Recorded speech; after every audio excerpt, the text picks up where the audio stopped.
several media houses have sent out reporters to cover this election, but millions of individuals in Nigeria have also gone out with their smartphones to cover the elections, and they have come back with different kinds of reports.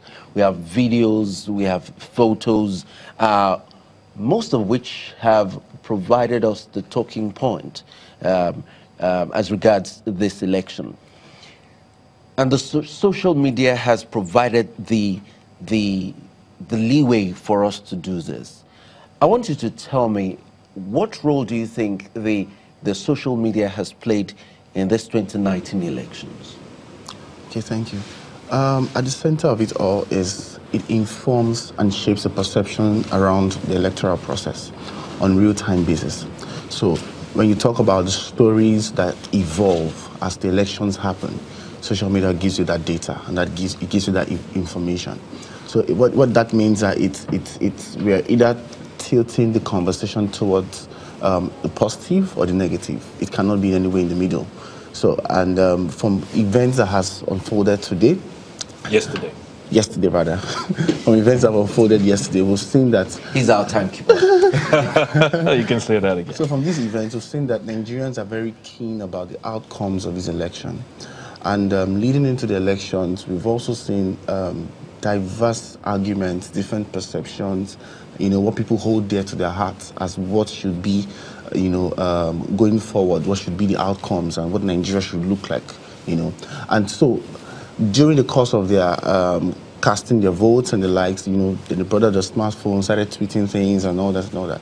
Now, I mentioned yesterday that this is one of the elections where there is a strong or a high level of bias, personal bias driven individual. So when you see a post, you're asking yourself what informs this post. And like I mentioned earlier on, social media informs and shapes the perception around the elections. And since this happens on real time, it tells a story. And it feeds the story directly, as we mentioned yesterday also, to the diaspora and individuals who may not be on ground to vote, on real time. So the question is, what stories are we telling with social media? What information are we churning out? Who's verifying what? So you share, you like, you tweet and all that. On what basis and what informs that? You mentioned the issue of bias. Allow me to jump in here. You mentioned the issue of bias. But in this year's election, it appears that there is not much of...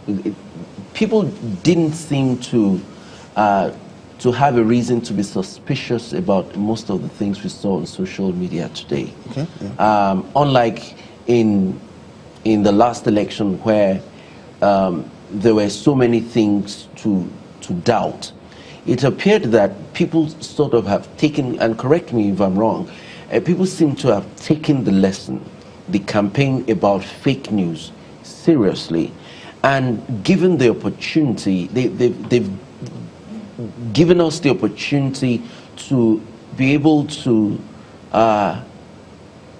decipher between fake news and what is real.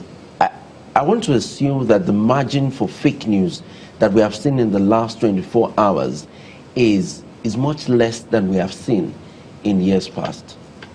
Well, if there was a way to exactly verify that, it would have gone a long way to give a precise answer. But I wouldn't say yes, neither would I say no, because, I mean, if like you mentioned earlier on, we seem to have taken our lessons from the 2015 elections. But if you look at these elections, it's a completely different ball game for what happened in 2015. And we shouldn't forget also that this particular 2019 elections, people are more self or personal opinionated about their positions on the elections.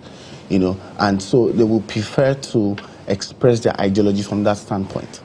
And on the other hand, people rose up to they were taking more accountability to these elections. So we of course wanted free and fair elections. There were so many campaigns around vote not fight and the like. So I mean, with the use of social media, the primary motive I see around is everybody wants to have a real-time show of what's going on during the elections. But that doesn't also take away the fact that individuals are more strongly opinionated than they were in 2015. Okay, maybe we need to be a little more specific. Sorry, I want to latch onto that and ask.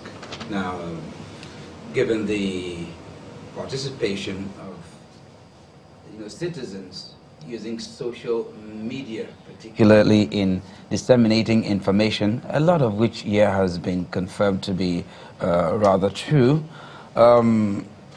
What then would be the role of the social media in affirming or otherwise the eventual outcome of the polls? That's quite interesting. I think to a large extent, yes, we can say that the stories that has been churned out has gone a long way to tell us how events have evolved on the field during elections and all that. But, at the end of the day, are we going to say that it would directly or it will have a positive relationship with the outcomes? We can't say exactly until the results are announced, frankly, before we can now probably begin to check up back and forth again if the events matched alongside on a positive scale with the results from the elections. But what I know for sure is that in terms of accountability of the electoral process, social media has gone a long way to inform and to shape the perception and the stories that evolve. But what I have a challenge about is we have not intentionally used social media in the case of the 2019 elections, to tell the story positively about what has worked. So I've heard about places where INEC probably turned up, in time, and the process went smoothly. So you don't have so many events or cases online where those success stories are told. So you literally, it's like more people are focusing it's more like more on people the are focusing on the negatives negative, not and the because problems associated with it. It's intentional, quote unquote. But it's just still it's like amplifying that bias that already exists, or the fears per se from the elections. Can it get better? Can we now? Can we change the narrative? Yes, we can change the narrative. So it will go back to something I've always wanted to talk about. The fact that we need to educate about ourselves, about how social media can be used as a tool to tell positive stories for change. Now, we talked about the diaspora and the rest yesterday. And if you notice how many of these stories are being told positively enough, to shape our global even by narrative. Those in the diaspora. By those in the diaspora, and even we that are here at home, covering the elections on the real time.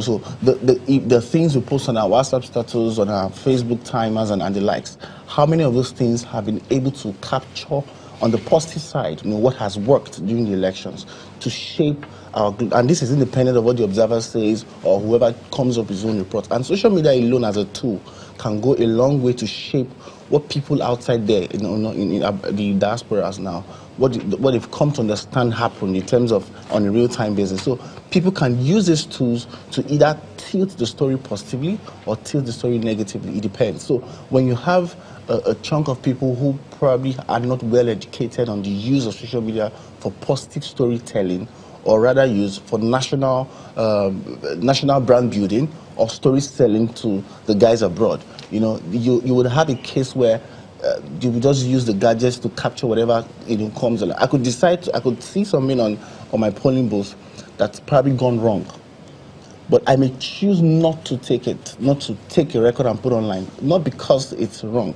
but because I want to look for something that's right, that's currently working in my polling booth that I can tell as a story online. Mr.